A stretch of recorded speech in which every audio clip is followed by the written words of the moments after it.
And out of the longest 0 seconds ever, we are back to the OCS 2019. Up to the last game of the day, it's going to be the Bombers B52 taking on UTS. I am Bryce, this is Corey, Vandy. Welcome back to the show. And yeah, interesting game to end it off. I feel like this, I've said this a bunch. And actually, I'm going to say something before I actually talk about this game. I need to start a petition to get heavy metal garbage off this broadcast. As someone with absolutely zero control over what goes on behind the scenes, that just needs to go. But this game could be an uphill battle, I reckon. And I've said that multiple. What I expected you to say. I've said that multiple times this day. It was great. We were like, wow, we haven't heard any heavy metal, and we just heard this evil laugh when we put our headsets on. And I was like, uh-oh. Yeah, it literally says the words heavy metal. I'm just, I understand. Like, it's League of Legends music. It's Pentakill, right? It is Pentakill. Yeah, and obviously I don't like metal, but like from people that do, so many I mean, like music is so subjective, obviously, but from so many people that do like metal have said like Pentakill is like genuinely good. So I can appreciate that it might be good. You're treading carefully now. You're like, I don't want the metalheads showing up. No, but it just sucks. It's like... I mean, it's end of the day. We're very, very calm. Suddenly we put on our headsets and it's just blasting metal. And me and Bryce are just like, oh, okay. Yeah. Ending up the day, I don't think it's actually going to be calm because we have a bunch of roster changes here. I'll read them out for you. So Bombers Academy are a team with a bunch of ex-OPL talent. Last week, we did see Luch, Zenk, and Seb join the roster. And it's going to be Frey actually added to that mix now. So it's 4 ex-OPL players, Seb in the jungle, Frey in the mid lane. Luch, despite being a mid laner, has played a fair bit of AD carry in his time, so he will be down there. And Zenk is unfortunately, I believe there's a hierarchy in this team. Him. You always speak praise of him. I'm a big fan of Zenk. You're gutted. But...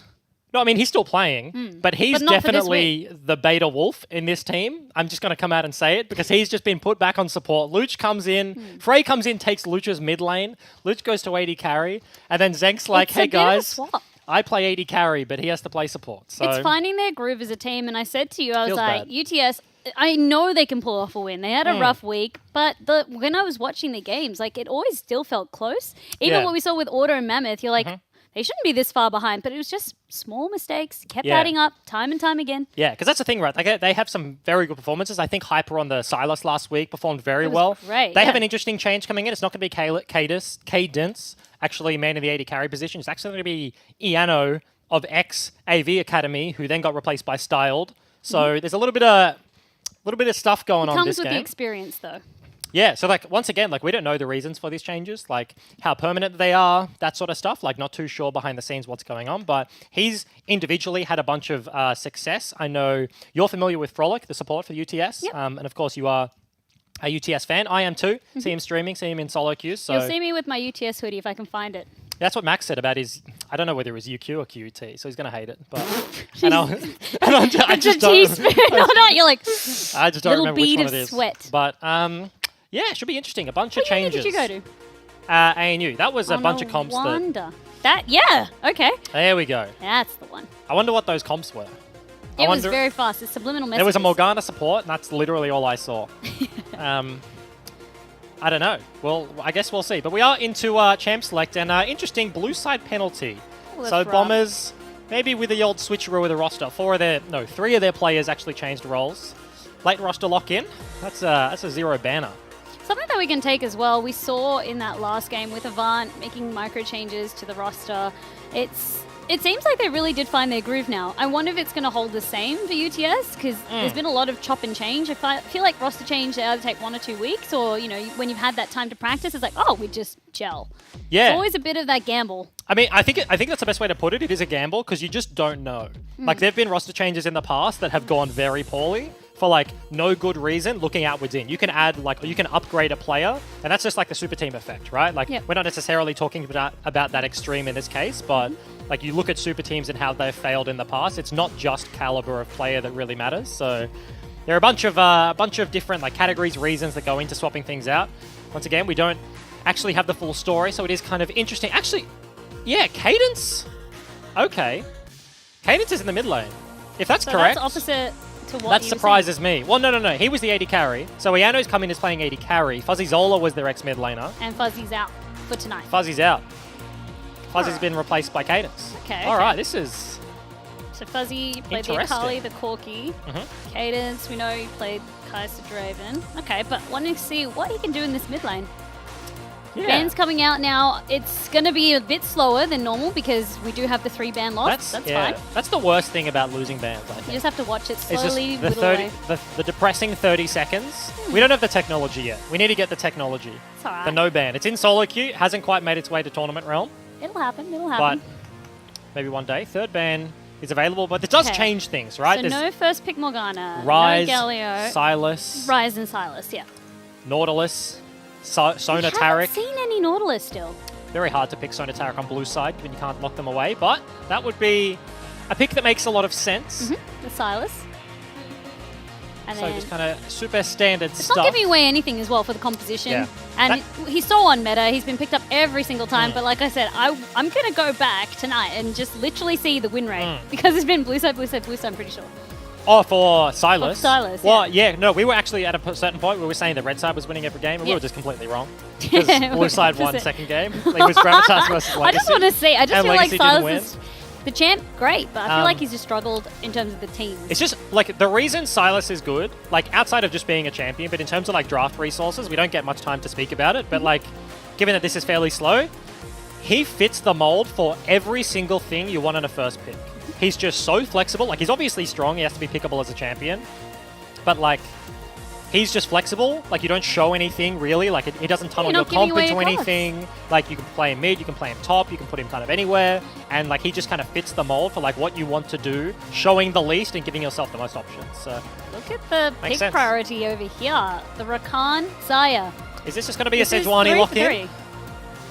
Okay, so Aurelia. I expect it would be a Sejuani and not a Braum.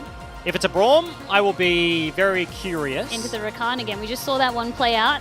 It wasn't amazing in lane in terms of what he could offer. The but one- the team fight, Yeah, you do have to think about Zenk is actually off-roll in this game, though, right? Like, he is an 80 carry player, so maybe wants to go towards something safe like the Braum.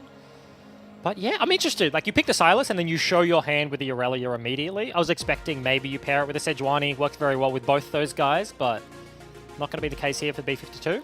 was still up. Azir being hovered. No. Also hovering the Fiora now. So perhaps top lane. Yeah. And then just leaving themselves open to counterpick. Still, I mean, Aurelia, she could either go top Yeah. or mid. I Same think with Silas. he likely wants the Aurelia matchup, but may not actually get that one, potentially. Hyper has played Fiora once before in the OCS in their split. Big Fiora player, so it makes a lot of sense. Does kind of lock them into a bit more of a 1-4 comp here, though. They have a very well-rounded bottom side of the map in Zaya Rakan as we're into the second phase of bans, so Bombers are going to get their first bans of the day. Bombers, finally. Let's see what they prioritize. They had, yeah, as you said, 3 taken off completely. It was open field. But I still think, looking at what they got, they weren't too worried. Yeah, it kind of skews draft in a weird way, because it's not like in League of Legends you can't just take everything immediately. So yeah, they You picked get up the 1, 2, 2. Zaya Rakan. Not really like the height of the meta. It's not like they got, I don't know, like Silas Morgana first rotation That'd be because they lost bans or disgusting. something like Yeah. that. So spending away a bunch of the 80 carries here is UTS. Okay, so just limiting what you can pair that Braum up with. The Lucian was a no-brainer for me. Mm-hmm. Immediately taken away. Varus also very, very strong, pairing up with what Braum CC can offer for the lockdown, for the laning. Yep, something to note as well, both of those champions can be played in the mid lane or have been like meta mid laners at a certain point. Given that Luch is the 80 carry, makes sense to be able to ban those ones away as well. So kind of just pinching the pool as much as possible. Interested to see what he does end up going for. I expect something like the Vayne, like the Kai'Sa. If I could speak English, that'd be great, but has a lot of options here. There's that Azir that was hovered over before. So not wanting the Fiora to be banned out in case there was a target ban, because as you said, Hyper did show it off last time. Yeah, it's fairly Maybe interesting. Azir? Holding their jungle pick for last immediately says to me that they're going to do something fancy. Like, they don't have a front line, so you could look at this comp and be like, yeah, you pick like Gragas, Jarvan, like Jarvan is banned away, so like, you pick the Sejuani, something like that, yada yada, to sort of like round it out, like a Rek'Sai, a standard thing. But whenever I see a last pick jungle, it doesn't really tend that way. Like, there's not a lot of reasons to hold your jungle pick that deep unless you're looking for a specific counter.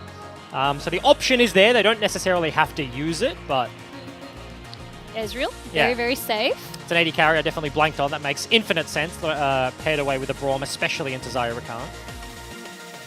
And then there's that Sejuani, so the synergy that we did see. This one will play out, I think, a lot easier. You have the Ezreal now. He can also keep himself safe during the laning phase. But then also, hovering the hecarim. You can see the team really wants a Sejuani because they're like, Get Sejuani! This is so good for our comp. This is the optimal pick. Lock And he's him just up. like, why am I playing if I'm playing Sejuani? Give me the Hecarim. Okay, He wants but the some jungle agency. is up. Do they want a Sejuani Yeah. of their own? Or do they want something... I expect not. I hope Leet doesn't do me dirty here and pick some mega standard stuff. He's dipping I'm into expecting something slightly odd. He loves Zac. Yeah. He played There it you week 1. go. Okay. Not Interesting. yet locked in though, he's considering it. Oh, okay. Goes back to something standard. I was about to say Zac is interesting. It becomes very difficult to play the early game out That's when you full have comfort. when you have like an Azir, Fiora, Zac. That possibly sounds like the worst top side of the map I've ever heard in my life. So that's very hard to play in the early game, and potentially a reason they went for the Lee Sin. But outside of that, then you have all these like extra synergies. Zac goes in, and you can like Azir wall people into the Zac, away from the Zac, yada yada. You also have the Rakan over the top. So I was thinking maybe Rek'Sai, but then after Yeah. looking more at their composition, I was like, I didn't love it, but I was thinking it. certainly an option, I think. But on the other side of the coin, it's sort of differing styles from both sides of the map. You look at UTS and it's like Xayah Rakan, they have agency down bottom side, whereas Bombers have the opposite, and they have like the Aurelia Sylas top side. So it is kind of locked in now. Aurelia will be the mid laner, so it's going to be Sylas into the Fiora, not the Aurelia that we maybe expected, but a lot of volatility across the board. I can confirm that this isn't the comp that we saw brush on our screen a few moments before Champ Select. No, 'cause there you saw was a that Morgana. That was the So- biggest giveaway. We didn't see the future, unfortunately. You know, it might have been the things to come, but she was taken away in the bans. Not really wanting to hand that one over for the first pick. Much more comfortable dealing with that Sylas. The Xayah Rakan, we saw it being used pretty successfully. That would have been the ultimate conspiracy. I think that would have proven the Riot script writing meme true. What's that?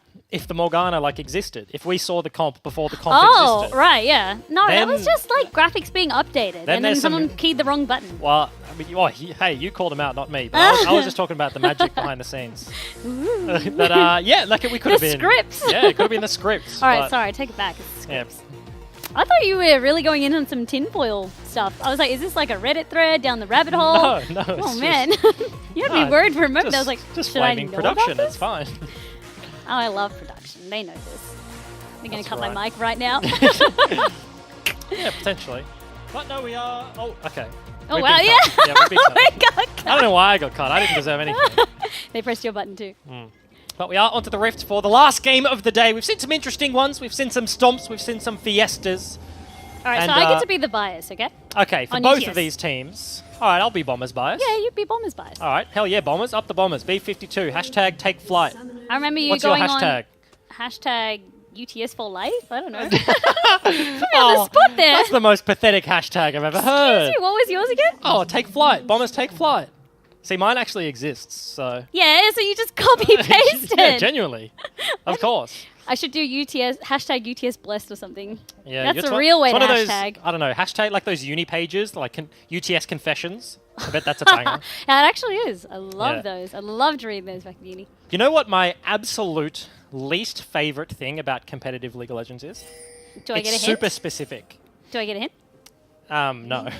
Oh, yikes. If it's super specific, your absolute least favorite Yeah, thing. it's the fact that we walk down onto the Rift, and if you were paying close attention, if you're an avid viewer, actually, I'm going to hold this thought because there's going to be a huge battle. Gorm is looking for a flame. Oh, just going away with the Okay. ward. I said huge battle and nothing happened, but we walked onto the Rift, and if you have an acute sense of hearing, you would have heard somebody type in chat. We don't get to see the chat. I want to know what was said. Were they talking shit? Oh, like you heard that. Were they like, hey guys, good luck, have fun? I'd hope like, so. like good little professional players, or was there like, you know what I mean? Was Some there, BM. Was there some spice behind it? We'll I never don't know know. why you can't have that, right? Because players cannot be trusted. I mean, I wouldn't agree with that. I think look, if you treat them, you Nope. treat them well, then Nope. they'll treat you well. I've seen That's- way too many chats just for any sort of esports game. Just be like, whoops, we really Yeah, wish we okay. muted the players. This is the reason League doesn't have voice You chat. know what you need? You need OCS After Dark or something. Yeah, like Big Brother, but OCS. And it just comes on at like 2 a.m. and it's just Yeah. like really like raw. You say some really cooked things because it's 2 Yeah, a.m. I've already said some real cooked things on That's this okay, broadcast. that's okay. Don't worry, no one's judging. Let's be You honest. brought it up. I wasn't right. You we talked about self-roasted. we talked about some top laners doing some some I'll just let everyone know. Was it game number 1? interesting things in the It was side. the Hey, we're Urgot not- game, chat. we're- Rewatch that we're one. not repeating that one. That doesn't have to exist. But You brought it up. we are into the last game of the day. Let Level 2 Sleeping has Dogs been hit. fly. Yeah. Settling into their lanes as we're settling into our roles here in this bot lane. The start, I mean, very, very standard across the board. Jungle path as well. I mean, Lee Sin, he's getting his red a little bit late, but that's standard for Lee Sin. I mean, Well- there used to be a time where he just rushed red. The most interesting thing is the fact that Hecarim's already opted in for a base. So right through a 3-camp recall, buys the machete, and then is tracking topside. Is actually on vision as well, so both junglers know where each other is. They're And gonna bump the heads. crabs haven't spawned yet, but Lee Sin is looking for a contest onto blue. But Aurelia, Frey is kind of sitting around here. Rotate from Aurelia. Ooh. Seb managed to get it in the bush. It didn't really matter though. Leet in a bit of trouble. He They does get to jump over the wall. Seb is still in hot pursuit. He Oh. has to let it go. Barely didn't get the smite off and able to take that one. So Leet essentially playing with fire, a straight up 1v2 and gets away with murder. Doesn't get the buff though, so doesn't pay the price for the opportunity he looked for. But this is a potential gank coming through from the mid lane. They actually, Seb walked through the vision and they Seb don't know wants where that he mid is. lane as you're forced to dash away. Caden's now under that turret, safe. But buy Yeah. some time for Frey to just farm on up. Is a lethal tempo as he is, so it doesn't go anything like the Comet here. He's just able to back away, has the teleported as well, so Zenk completely gonna- chunked as well. buy and recall. But yeah, as you mentioned, As soon as we panned to the spot lane, I wanted to see that trade. It's alright. so Rakan is able to sort of pressure earlier. Iano has gone for the Ezreal TP match. Become fairly standard here, and he has lethal tempo once again. This is straight up 1v2. Luch kind of having to play with that as support for at least a little while, but the wave's pushing in, so won't lose too much. Oh, that hurts. Come on. Watching people miss cannons? That's on OCS It makes Raw. me cry. It makes me cry just a little bit. Round Cadence, two. second time. This Ooh. time gets the flash on out. Only takes 1 bit of turret damage. But, So- and also gets a free pink. Yeah, dash not quite enough to get the Azir out of trouble there. Is fairly annoying, to be honest, being filled into the mid position and then getting chain ganked. So Yeah.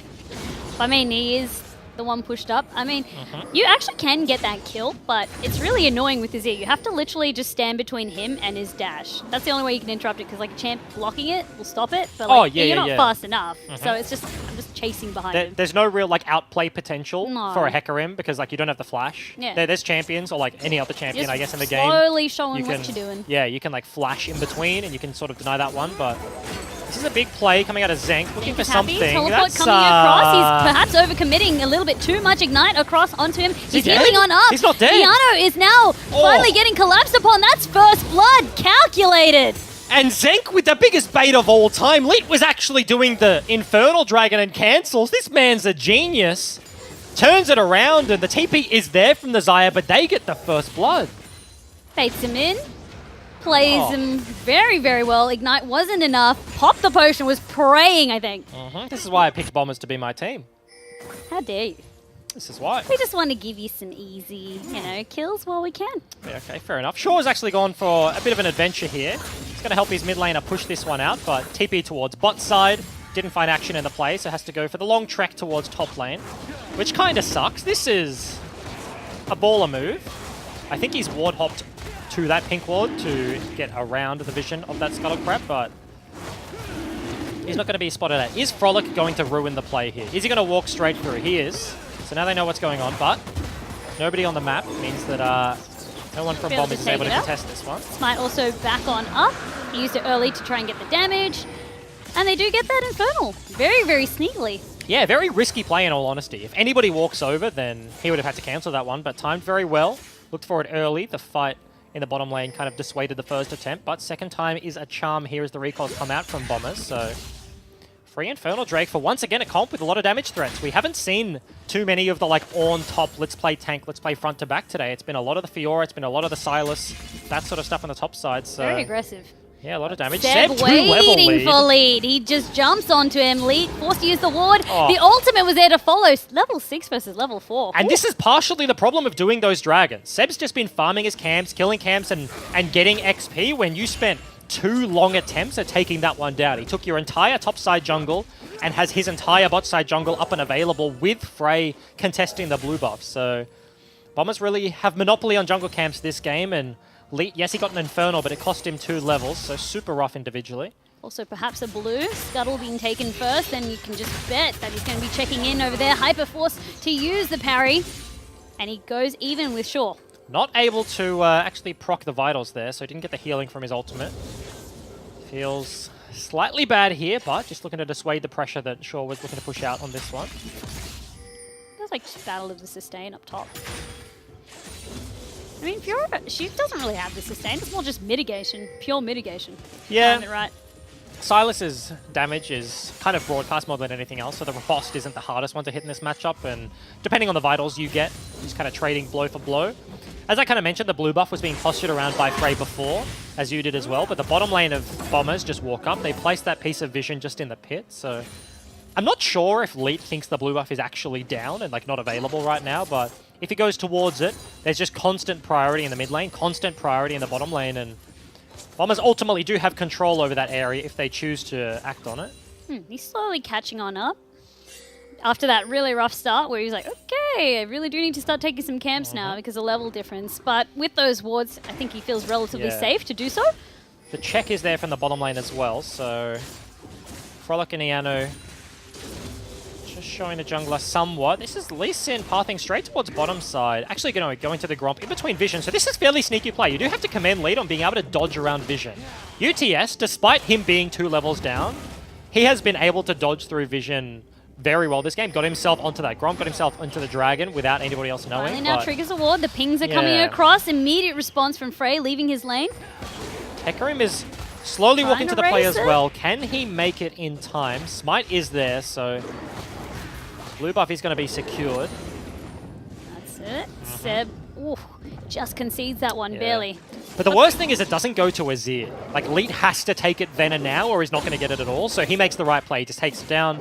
He's able to clear that one up. But Cadence, I think, is already struggling in this mid matchup. Frey, with the Tiamat, is just constantly pushing in. Has himself a 20 CS lead, and now no blue buff. Getting dived now. Uses the wall to knock them both back into the turret. He's buying time. He uses the dash of sidestep. This man is Duke City, but unfortunately gets taken out in the end by Frey. Yeah, fancy feet isn't enough versus the Aurelia. Frey dashes for the kill and gets the flash off the backhand. Shaw potentially looking for a little bit more on the top side, but no blue, no jungle. That's a dead mid lane, and Cadence falls down. Ken's already was having such a hard time. He was hoping for the outplay. That wall was stunning, but against the likes of that high mobility, there's only so much you can do. It's just so rough. As an Azir, he played that as best as he possibly could. Like, that was the best possible outcome to get himself away from that gank. Buffers the ulti through the CC of the Hecarim, but unfortunately was not enough and wasn't able to pick that one up. Leet is going to do round number 2 of sneaking out objectives as he walks over the wall. Or dashes rather, to get himself to the Mission Rift Impossible in his head this whole game. Leet is an objective goblin. He just sneaks around. So sneaky. He's just real sneaky beaky. You might have run out of luck now. Maybe. Hyper comes across. Seb actually doing the Gromp, so should be safe actually to maybe sneak out another one. It's going to get popped below 2k, so I won't spawn another one. As they have the smite, so that's going to go over. Seb is just constantly... doesn't have a ward, so teammate sticks around. Very nice play. Running at him. Almost in anger, but that's double the objectives. Seb constantly just like arrives at a play and he's like, wait, what? Like, how why did you take this? Yeah. Why are you here? Why have you already got this thing? I have priority in both my lanes. This is my strong side of the map, but Leet is just constantly flying under the radar. I'm really enjoying actually watching Leet. It's funny because like he could have done this on Zac. He could have done this on Lee Sin. Like, as long as he got the hop over the wall, then no one was any he's chilling. He's just, as long as he's got like a dash over terrain, he's just sneaking it. So Infernal now on the side of UTS. Rift on the side of UTS. The 2 kills though on the side of the Bombers. However, the gold lead, it's minimal, but we're starting to see one being created. Almost about 3k. 3k at 10 minutes. I guess we're closer to 12 than anything right now. Is nothing to scoff at, but it's not groundbreaking by any means. Seb is getting sick of the enemy jungler. I was about to say, he's taking matters into his own hand. He's starting the Drake by himself. It's his turn. I do like the response here from Leet, though. Walking topside, has the Rift Herald and has a Fiora. If you can give gold to her just by popping that Rift, as I think he is, that's just free gold into her pockets that certainly is very useful. Not much of a wave to play with, as Shaw does his best at clearing the wave out. Shelly is going to clear, giving him 2 plates. So as you said, more gold for the Fiora, hopefully starting to really create some of that lead for her. And just allow her to really just push. Some agency. Oh, that in a bit of trouble over there, stuck against the wall. He has to use the ultimate. Seb is trying to chase him down. He's too fast. He flashes away. Get an airy Rakan. Bloody... Oh, speaking of hyper, the flash kill. Okay, interesting. Across the map. I was going to say the celerity in the Rakan. Hits the NOS and just zooms himself out of that one. Has to burn the flash, but sure. Given that he just copped a Rift Herald to the turret, Lee Sin up there, he steals the ulti, but completely turns that one around. Hyper was just gifted a bunch of gold, and unfortunately for UTS, just gifts it back to his enemy laner. That is rough. As I said, just more gold. Hopefully start to see if we can get a snowball happening. Even a little bit of a lead, but taken away, perhaps overstayed is welcome. Goes back, gets himself the Vamp Scepter, the Tiamat, so nothing to scoff at, but certainly not the situation you want to be in. Cadence once again under fire. Bombers are doing very well at rotating around the map. UTS feel frazzled. Yeah, constantly lanes, like leaving their lane. Braum walks mid to pressure the Azir. The Aurelia walks bottom lane to pressure the blue buff, and they are kind of floating their priority across the map fairly well. Sort of speaks to the reason they have these small CS leads kind of accruing everywhere, and one of the big reasons is that jungle matchup, right? As soon as Leet went for that double Fire Drake play, the second time he gets the buff, yes. Aww. But given that Seb has had so much control over the jungle and control over the pace, Bombers I love that dual recall. Yeah, do feel like they have a lot of freedom. They do, they do. The freedom, I think, also just shows anywhere that Seb goes, he just feels like a threat. Yeah, even if he's just running at you slowly, we saw Leet's just like, yeah, I'm out of there. It feels as though Hecarim, just the pressure that he can bring, it's very stifling. You need tabs on him. We said it earlier. You just need to know where he is. They're actually going to fight this one. Shaw still has kick. That's going to be Leet knocked against the wall. Shaw gets the first kill. The Featherstorm is going to secure the second kill.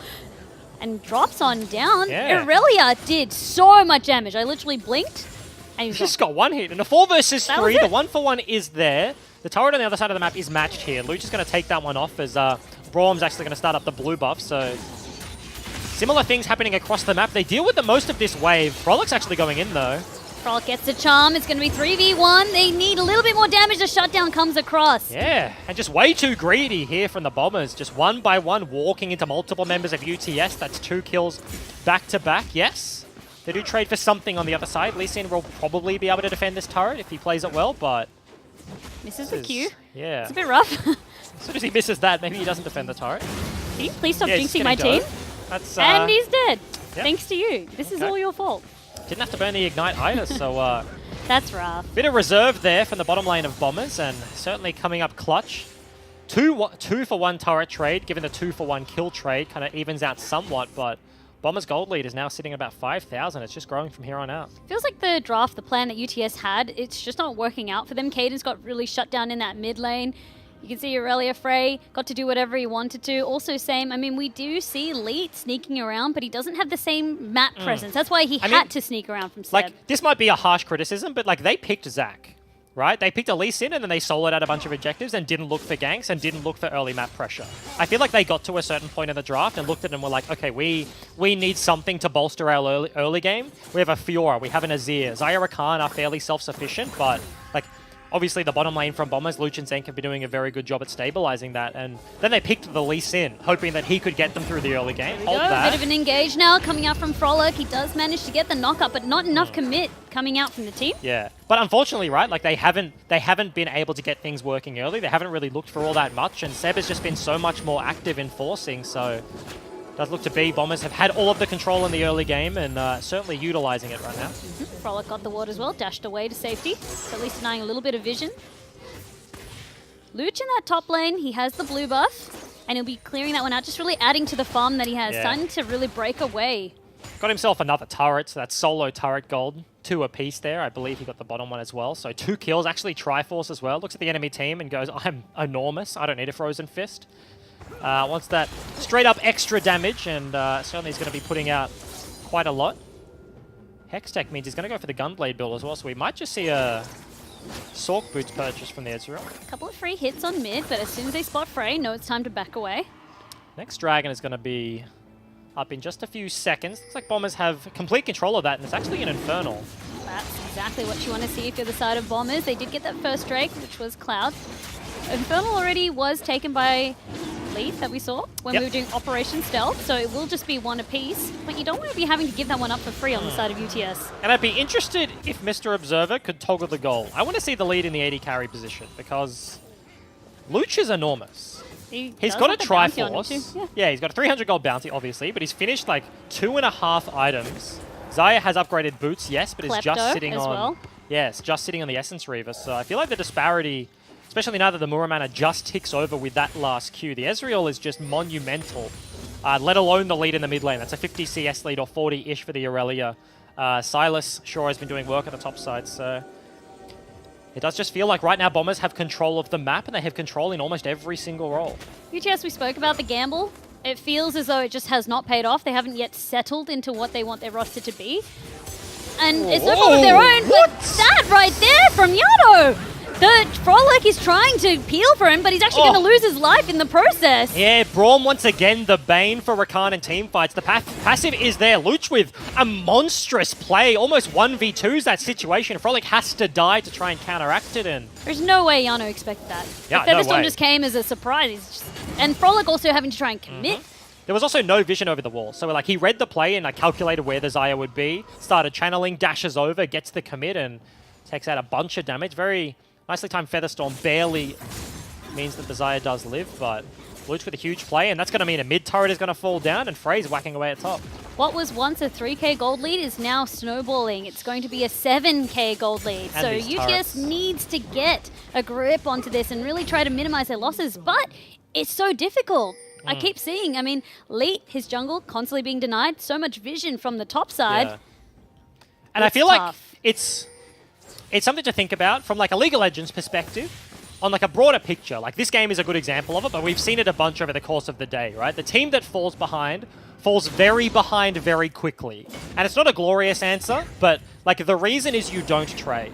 In that situation where Luch makes a big play, pushes down Iano, like he has to reset, and they start whacking away at turrets, there wasn't a collective effort from UTS to be like, okay, they're going to push top side, like we can't match. We don't have numbers. We have to go bottom side, wrestle back some control, get some vision, allow Hyper to hit a turret, and potentially put like some more gold in the hands of our Fiora. And that's really like why League of Legends snowballs so hard, especially in solo queue, yada yada. But even at this level, we saw this game, like UTS didn't trade anything. It was just Bombers make a play, they take something for nothing. UTS are like, yes, look, we can match on the top side. Let's try and defend. And then they sit there and it's like, okay, we can't defend, right? Like we don't have the numbers, we don't have the ability to do that. So they commit all of their resources to the play they cannot make instead of looking for something. And that's like on a general sense and a very holistic view, like that's why teams fall really far behind really early in the game. It's just so heartbreaking to see because you know that they're trying to really stem the flow, but as you said, the snowball is getting out of control now. You can't put brakes on that thing. That's really the definition of it. Baron, I also noticed there's a lot of play around that. The 20-minute mark, it's going to be a point of contention. You can tell that if any sort of advantage is gleaned by the Bombers, they will instantly make a beeline for that. Yeah, Pinkwood in the pit. Very nice ward around the corner. Means that won't be spotted out just yet. Frey may be in a bit of trouble. Frolic does have ulti, no flash, but there is 3 members around. The bait is here from Cadence. Frey has the potential to literally one-shot him though, so... There he goes. Finally going in. The Very stun nice does miss. The rest of the members now know it's their time to go in. Immediately, the ultimate comes on out.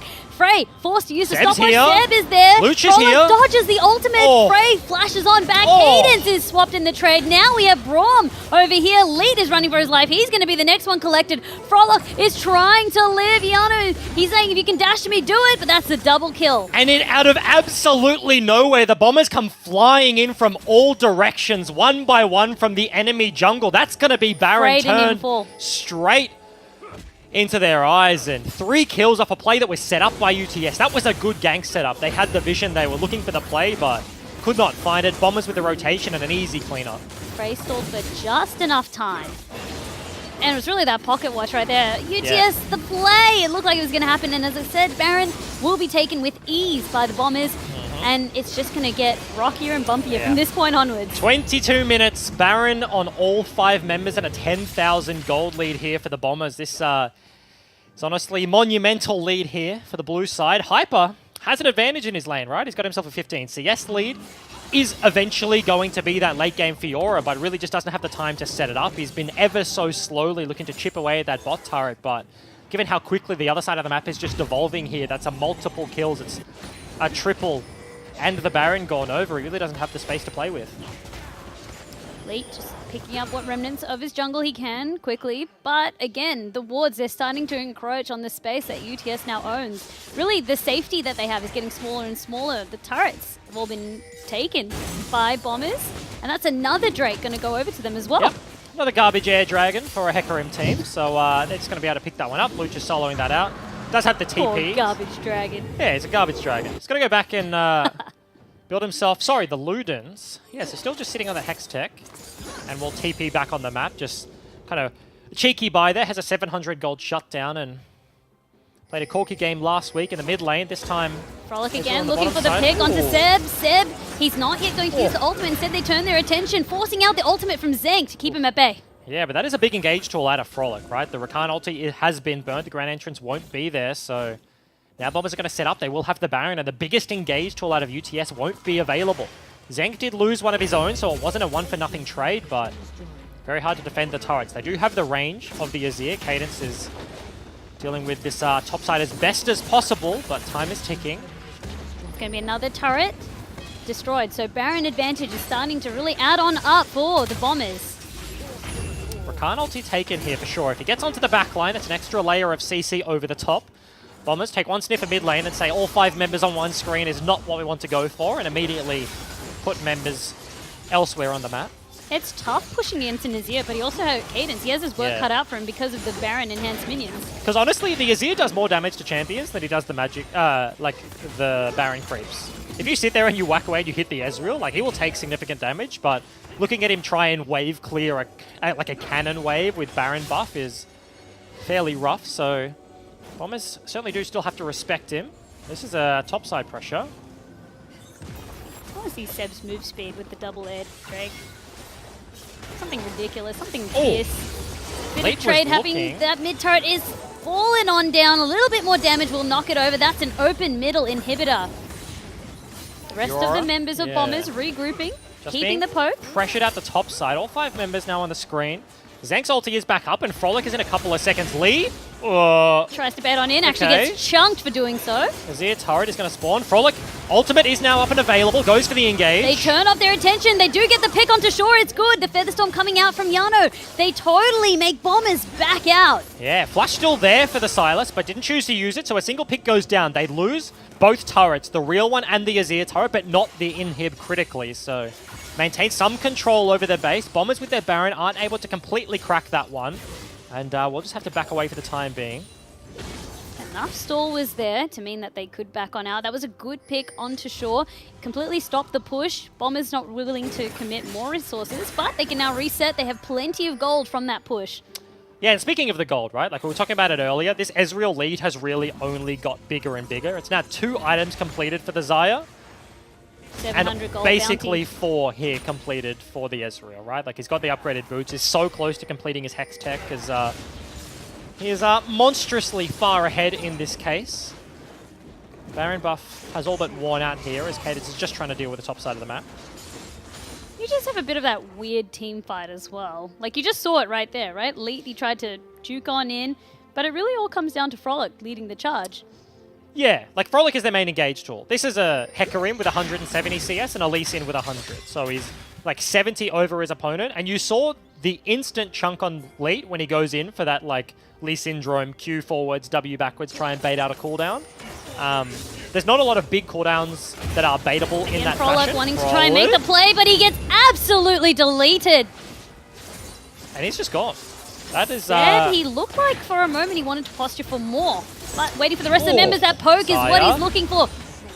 Luch does so much damage here. W1 to the inhib. That one will fall down. Now 4 versus 5. Hype is still on the bottom side, just trying to buy some time, but Shaw is just looking to cancel the recall. They are. They're opening that top inhibitor right there. Hyper's recall has been stalled on out. It looks like Bombers are keen to at least get this second inhibitor. Yeah, and a single pick equals 2 inhibs gone. Hyper got his recall cancelled, but immediately 8 Shaw alive. So the Silas falls down on the bottom-hand side of the map. Will buy himself some time, and given the Bombers can't actually crack the Nexus here, Hyper probably will get a turret, extend this CS lead. Went from what was 20 a couple of minutes ago, now to 60, and only growing from here on out. They're also trying to stall out the recalls. Just let Hyper push a little bit more, get themselves a little bit of gold. And this is the tug of war of this game, right? Like, this is how it will be. If Fiora can do things in the side lane, then UTS will fall on, but it is just so heavily stacked towards the side of Bombers. Oh, not even trusting, going for the teleport. Sensing. Ooh, that was close. Frey was hot on his heels, trying to back away on a ward. Knew exactly where he was. Still potentially looking for him, as we all know he's gone back for the recall. So walks back to base, picks himself up a BF sword, working on his next item. But with Baron spawning, with the gold lead in the realm of $12,000. It's going to be the fourth Drake gold that they started working on now. And starting to really, we say the word again and again, but it's this snowball effect. Totally uncontested. There's just no way. UTS are in no position, even if they wanted to. And that's the least of their problems. Baron is on the board. That's going to be the next objective that Bombers turn their attention to. Frolic does have Flash available, so their one engage tool still exists. It's a very tough engage to get. Bombers already have control of the Baron pit, and you can see Frolic on the one-man mission right now to try and get some semblance of vision, but the furthest one he has will be the one he's going to place right now. Face checks. Ooh. Okay, doesn't know Braum is there, but Ezreal just flinging discs out of the bush kind of gives away the game. Back away, yep. Zank just patiently waiting, and Ezreal's just like, woo! I like it, I like Baron it. started up, 10k left. Lee does have Flash and is Lee Sin and has Smite, so the 50-50 will always be there. Let's wait and see. Okay, gets the vision, sees it at about half health. Waiting to make his move. Seb is threatening against the wall. Frolic is also keen to go on in. He's still harassing, but now Frey is here to try and block any attempt.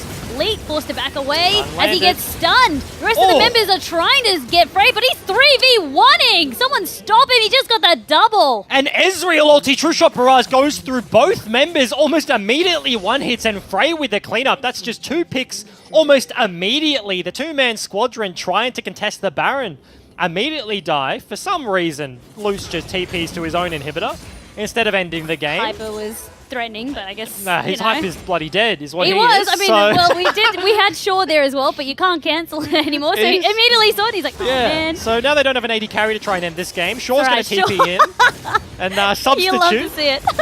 You don't have an S, but here you go, Frey.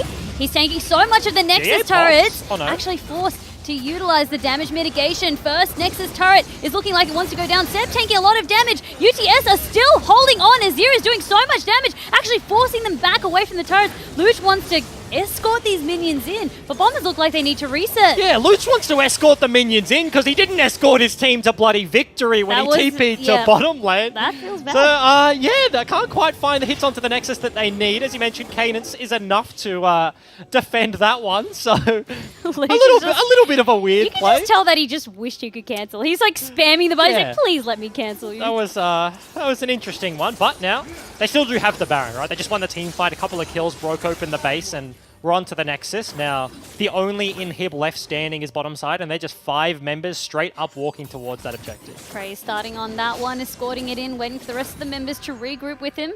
Again, Luch last on their tails. He wants an item. It's going to be a BF sword. Oh, it's going to be a QSS. Same price. Okay.